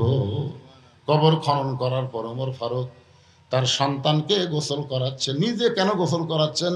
কারণ কত জায়গায় চাবুক মারছে, আল্লাহর খেয়ালে এগুলো দেখতে পারে নাই, কিন্তু গোসল করাবার গেলে বাবার কিন্তু সব দেখতে পাবে। আর সন্তানকে গোসল করাতে গিয়ে বাবার চোখের পানি যদি বের হয়, ওই চোখের পানির ওসিলায় আল্লাহ সন্তানকে মাফ করে দিবে। সন্তানের মাফের জন্য দোয়া করে বাবা কানলে এই দোয়াকে আল্লাহ ফিরাই দিবে? যেরকম ফিরাই দিবে। নিজের সন্তানকে কাফনের কাপড় পরাইয়া জানাজার ইমামতি করতেছে, সন্তান মারা গেছে, বাবা ইমাম, সন্তান হলো লাশ আর বাবা হলো ইমাম। এরকম জানাজ আমাদের বাংলার জমিনে হয়েছে। আল্লামা সাইদি হুজুর হলো ইমাম আর রফিক সাইদি হলো লাশ। যেরকম ঠিক কি না? আল্লামা সাইদি হুজুরের একটা ছেলে রফিক সাইদি, ও আগে মারা গেছিল। মারা যাওয়ার পরে তিনি প্যারোলে মুক্তি পেয়ে সন্তানের জানাজার নামাজ পড়ালেন। ওই জানাজায় আমরা দেখেছি কিভাবে বাবা কান্দে সন্তানের জন্যে। আবার বাবার লাশের জানাজা আমি নিজে পড়াইছি। আমার বাবা মারা গেল, আমি আমার বাবার জানাজার নামাজ পড়াইলাম। আমি জীবনে বহু মানুষের জানাজা পড়াইছি, 5 থেকে 6 মিনিটের মধ্যে জানাজা শেষ হয়ে যায়।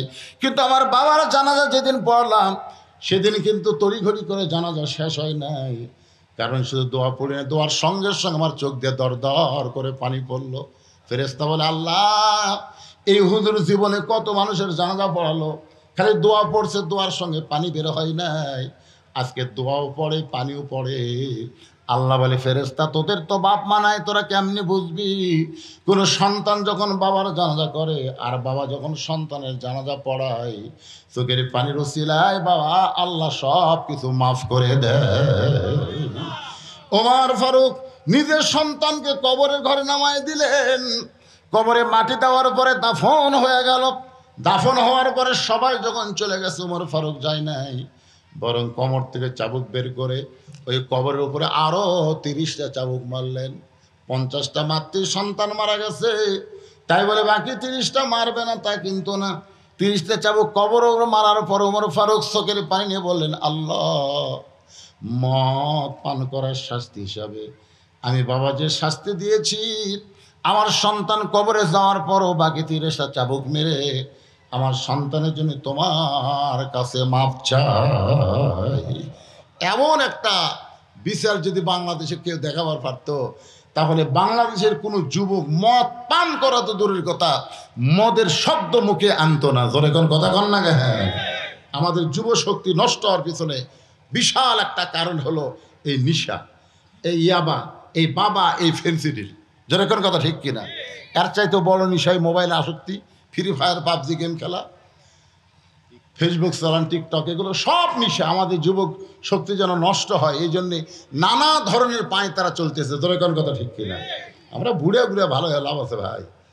একটা লোক সারা জীবনে ঘুষ খাচ্ছে, ঘুষের চাকরি করছে সারা জীবন, চাকরি রিটায়ার করার পরে আল্লাহর কাছে কাঁদতেছে, আল্লাহ, আজ থেকে আমার ঘুষ খাবো না, আল্লাহ তোমার কাছে তওবা করতেছে, আমি আর জীবনে ঘুষ খাবো না। আপনারা বলেন তো, ওর চাকরি আছে? যতদিন চাকরি ছিল ততদিন তওবা করেনি। যে চাকরি নাই তখন ঘুষ খাবি না তওবা করতেছে। বুড়া হয়ে গেছে, থুতরে বুড়া, ওই আল্লাহর কাছে বলতেছে, আল্লাহ আমি আর চুরি করবো না, আল্লাহ আমি আর চুরি করবো না। আল্লাহ কাছে চুরি করে পারবো? যখন চুরি করে আর পারতেছিলি তখন তুই তওবা করিস। তওবা শব্দটা তো ফিরে আসা। তওবা মানে কি? ফিরে আসা। যখন চামড়া ঢিল তখন আল্লাহর সাথে মিল দিয়ে তো কাম হবে না। তো যে যুবকের আজকের জান্নাতের বাগান লাগাইছে তাদেরকে আমি বলি, তোমরা ফিরে আসো বাবা। খালি জুমার দিনে নামাজ পড়লে হবে না, 5 ওয়াক্ত নামাজ আদায় করা লাগবে। জোরে কোন কথা ঠিক?